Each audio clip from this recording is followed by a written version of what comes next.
अनंतकोटी ब्रह्मांड नायक राजाधिराज सच्चिदानंद सद्गुरु श्री ब्रह्मचैतन्य महाराज की जय।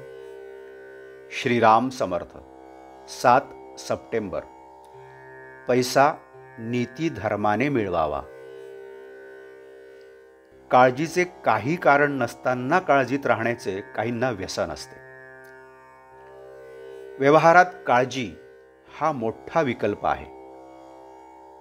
पैसा असल्यामुळे जर काळजी वाटू लागली तर तो पैसाच दूर केला तर नाही का चालणार। पैसा टाकून देऊ नका, पण पैशाच्या प्रेमातही राहू नका। जीवापाड श्रम करून जो कमवायचा तोच जर दुःखाला कारण होऊ लागला तर काय उपयोग। पैसा काही आयुष्याचे सर्वस्व नव्हे किंवा सर्वश्रेष्ठ ध्येय नव्हे। व्यवहारामध्ये जीवनाला पैसा आवश्यक आहे आणि तो नीतीने वागून आपल्या पोटापुरता कमावणे जरूर आहे। पैसा मिळावा हे व्यवहारदृष्ट्या योग्यच आहे, पण जर तो मिळाला नाही तर आपले जीवन व्यर्थ आहे असे कोणी समजू नये। पैसा आला तर तो भगवंताच्या इच्छेने आला आणि यदा कदाचित तो गेला तर भगवंताच्या इच्छेने गेला असे म्हणून आपले समाधान बिघडू देऊ नये। पैसा गेला म्हणून काही अब्रू जात नाही। आपली अब्रू आपल्या आचरणावर अवलंबून असते। अशी म्हण आहे की पैसा पुरून उरावा इतका मिळावा, पण आपल्याला जगात काय आढळते। जीवनामध्ये पैसा आपल्याला पुरतो आणि आपल्या उरावर नाचतो। हे काही पुरून उरणे नव्हे, याच्या उलट आपण त्याला पुरावे आणि त्याच्या छातीवर नाचावे। मनुष्य नेहमी म्हणतो की माझ्या मुलाबाळांची तरतूद मला केली पाहिजे, मी काय आज आहे आणि उद्या नाही। पण आपण जसे खात्रीचे नाही तशी आपली मुले बाळे तरी कुठे खात्रीची आहेत, ही गोष्ट माणसाच्या लक्षातच येत नाही। पैशाबद्दल रामचंद्राला उदासपण आले असे योग वासिष्ठात वर्णन आहे, तसे ते आपल्यालाही लागू आहे।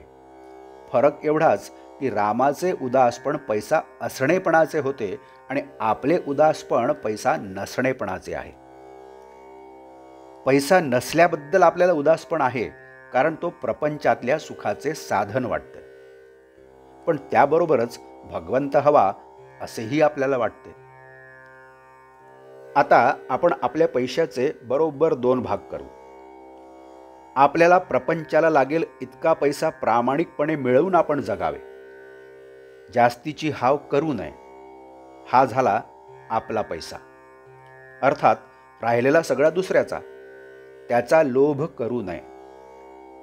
श्रीमंत मनुष्य हा पैशासाठी म्हणजे लक्ष्मीसाठी सर्व जीवन खर्च करतो, पण ती त्याचा मुळासकट नाश करते। म्हणून नारायणाच्या स्मरणात लक्ष्मी मिळवली की ती आपला नाश न करता आपल्या आनंदाला कारण होते। आजचे बोधवाक्य। पैसा हा नीतिधर्मानेच मिळवावा, तो वाटेल त्या मार्गाने मिळवणे इष्ट नाही। जानकी जीवन स्मरण जय जय राम। नमस्कार। आपण या चॅनलला नवीन असाल तर कृपया सबस्क्राईब करावं। आपण या चॅनलला अजूनही सबस्क्राईब केलं नसेल तर आपण सुद्धा सबस्क्राईब करावं। या चॅनलला लाईक करा, शेअर करा, कमेंट्स द्या। बेल आयकन दाबायला मात्र विसरू नका। धन्यवाद।